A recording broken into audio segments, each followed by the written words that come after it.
Man, this is one of the reasons I love these old single stage enamel paint jobs. This man got somebody backed into his door, so we're gonna have to do a little. I'm gonna have to get creative on my blending because I cannot. You can't get the splash emblem anymore. But I want you to look at this, man. This is a what year model is this? This is a 94. It's hard to believe a 94 is old. 94. That's 30-year-old truck. Anyway, check this out. This is the original acrylic enamel. And what we done here was instead of painting the whole side, we just buffed it. And I mean, we just buffed it. Matter of fact, you step back here and you look at the tailgate, you can kind of get an idea of what it looked like. And that buffed out, man, that just looks like glass. That old single stage, man. Right after this, Ford, Chrysler, and Chevrolet started going clear coat on everything. And cars started running down the road with paint flying off of them. Looked like it was snowing in July. But anyway, the boys, this is kind of what we're working on. But walk in here. If you can tell, and we cleaned the hallway, so that looks better. The boys are fixing to paint the side of a Volkswagen Beetle convertible. Woo! Yes. This is the thing. Even on solid colors, we don't. A lot of people paint parts and put them on. We don't like doing that. I don't like doing that. We don't do that, do we, boss? Yeah.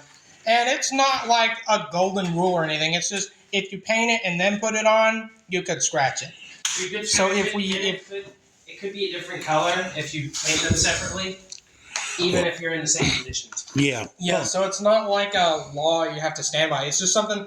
If we can paint it on, we should do. Because it's what's best. This is going nuts. Yeah. Well, the deal is when you blend it, it matches.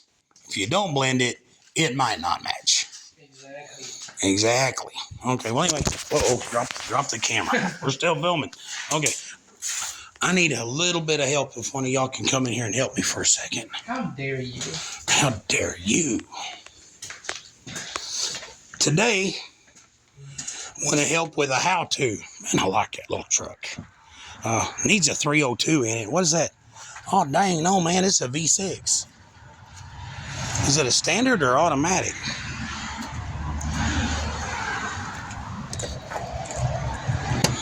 That's an automatic. Some of them V6s in these things were fast. But no, okay. Finishing up the Roadrunner. Seth, could you hold the camera right here? I want to show everybody something. When you, a lot of these old cars, these plug-ins get brittle. If you'll notice, like this one was broken and it had a connection problem. Okay, because Chrysler always had wiring issues, and it's just true. Okay, one thing is on a Chrysler, on your wiring issues, it can all be solved by running a hot wire from the battery. Hide it if you want to hide it. Run it over if you don't. But if you're in a hot wire from the hot part of your battery to the hot post on your alternator, it takes a lot of the load off of your amp gauge. The amp gauge doesn't get. I've seen Dodges melt amp gauges out of the dash. Oh wow! What's that smell? Because they just. But anyway, but what I'm doing is I want to show you how to replace these plugins. This is the new one. This is the old one. Okay. So what I've been doing is, and now see, this is another thing. This has a terminal in it. You see that terminal right there? You see that little thing right there? There's a wire broke off, and I don't know which wire it is. I don't know. This fell out of somewhere. But what I happen to have is I have the wiring harness out of my 72 satellite. And it's in a box in the parts room, so when I put my satellite back together. So I'll bring that in here and find out where what goes. But right now, I'm replacing the ones that we have. What you do is, you don't want to just pull on this. If you pull on this, you'll break it like that other one was broke. Come in here and squeeze this sideways. I'll show you in just a second. You squeeze that and push. It's real simple. Squeeze and push. And it releases that trigger. And you can just pull this right out. You can just pull it right out the back, right? Now, if you look, See how dirty that is? Mm-hmm. That's a 55-year-old car. Yeah, so it has a right to be dirty. Always clean this up. It doesn't have a right to stay that way. All right. Well, if you don't clean this up, man, I had a Dodge Aspen one time. You be going down the road, and it had that lane burst. It had a couple of big old plug-ins over there, and I didn't know nothing about cars. I just knew that if I got out and flopped the wires, they'd fire back up. Right. So anyway, here's another trick. When I slide this back, okay, see, I keep these lined up, so I know I'm putting it in the right spot. I just took it out of here, so I know it goes there, right? Mm-hmm. It goes right there, because that's where I took it out at.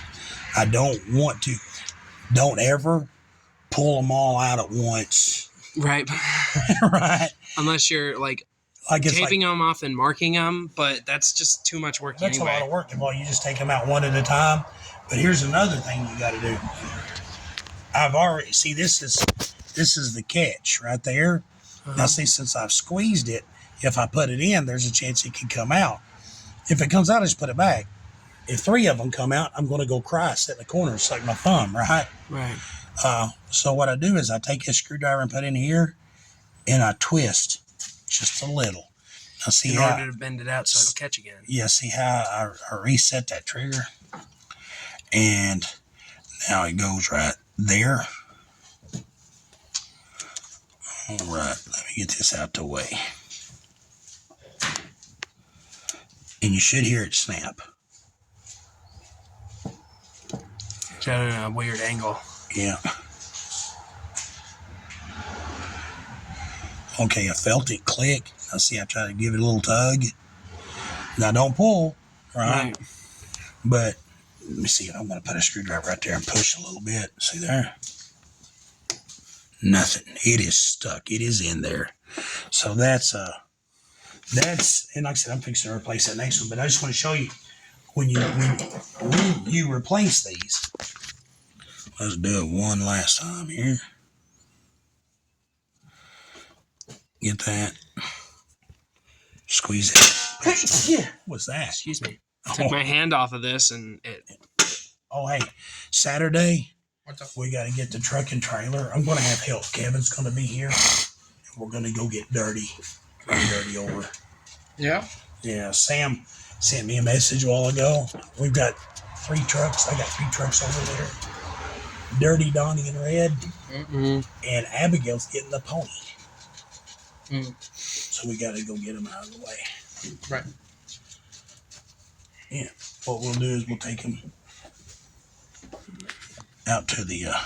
Did you pry it out? Oh, thank you.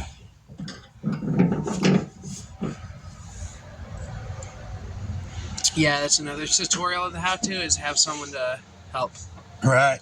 Because you might forget a step. There, I felt it click. See there? Brand new plug-in. Now, I don't want to lose that's freaky. I don't want to lose this. And here's why. You see that broke off wire in there? This is a thing like think ahead, right? I want to leave this broke off thing in here so that when I get the other wiring harness for the satellite, it'll show me what wire I'm looking. That wiring harness will show me what wire I'm looking for. This will show me where it goes in here. Okay. Now I don't have any right now, but if you go to Bumper to Bumper, they sell a wire dryer. It helps wire plug-ins make contact. And we're going to spray in here, and there's also a little foam thing that goes in here too. I got to put it in. But anyway, we're going to spray some wire connector. There's really no way to get anything in there to clean the plug-in, the female part. But we can, look, the male part's clean, and we'll put the wire dryer on it. And so... it's weird that every plug-in on this car looks exactly the same. Yeah, well, do you see how they make them different, though? Okay, like, see this one, and this is how you know not to mess them up. You see this one has a loop right here. That one has it over on the other side in the middle. So even if you turn it around like that, you see they don't line up. and that's the difference. That's the difference. That's so you don't put the wrong one in the wrong spot. This one has it on the left. Yeah. Now see, this is we've already got this one plugged up, but that's for the windshield wiper. So anyway, car's coming along. After I'm trying to do all the little things I can while y'all are getting the paint booth ready, because this is going into the paint booth. I'm really excited, man. The body work on this car. The body work y'all did on that red Chevy truck. Let me see that right quick. Let's walk out and look at this right quick. Now, we've been building a truck for a friend of ours. What is it, a 90-something Chevy? I think it's a 97. Yeah, anyway, we're painting it Victory Red. The front still needs painted, but the bed... The driver's side, no, the passenger side still needs buff more. Yeah, it just needs rubbed out a little bit. But man, the body work on this, if you could have seen it, it's had a crease down the side. It had like a dent here, a small buckle here.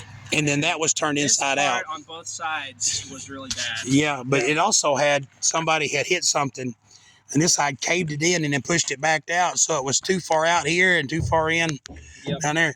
And Paul and Seth, man, that body work, this is one of the reasons I feel really confident about the future. Stunts Auto Body, man, because tailgate was like a typical tailgate, but this side's got dew on it. You can't really see, but man, it's just flawless. It is. I mean, it is. That it is. It's got compound in the tail light a little bit. Yeah, it'll wash out. But yeah, there you go. Look down that, man. That just, man, look at that. Yeah, that's what we're talking about. Anyway, so yeah, so we're getting some stuff done, ain't we? Yeah. So and on top of that, I've been driving the Mercury. Yeah. But anyway, so thank you for joining us today. Yeah, like I said, we're getting some stuff done, and yeah, what y'all think of the Eclipse? It was pretty cool. I really liked it. I loved it, man. We didn't make a video and go live or anything because we figured everybody was, but we actually broke out the grill and cooked some brats and some burgers. Had a good time. Had a really good time sitting right here with family. So yeah, let's turn this around. So anyway, this is Stunts Auto Body today, kind of giving you an update on where we're at and what we're doing. The Mustang's on hold for two reasons. One reason is I'm finishing up the LeBaron, so if you want to watch those videos, they'll be on here too. Yesterday I showed Charity. What did I show Charity? Charity's learning, like, the crank turns the timing chain turns the cams lift the lifters, push the push rods and rockers. She's getting it down. Nice. And so anyway, but yesterday we made a video about how to mark the push rods so you could tell if your lifters are turning to prevent cam. Yeah. So anyway, thank you for joining us, and God bless y'all. Have a nice day. Click like and subscribe. You guys got anything? Jesus loves you. Pray before you go to bed. Yep. And like and subscribe. And what's that? Turn your phone off 30 minutes before bed? 30 minutes before bed, and try to stay off of it 30 minutes after waking up. Right. Yeah, I'll try. I need to follow that advice too. Okay. God bless y'all. Have a good day.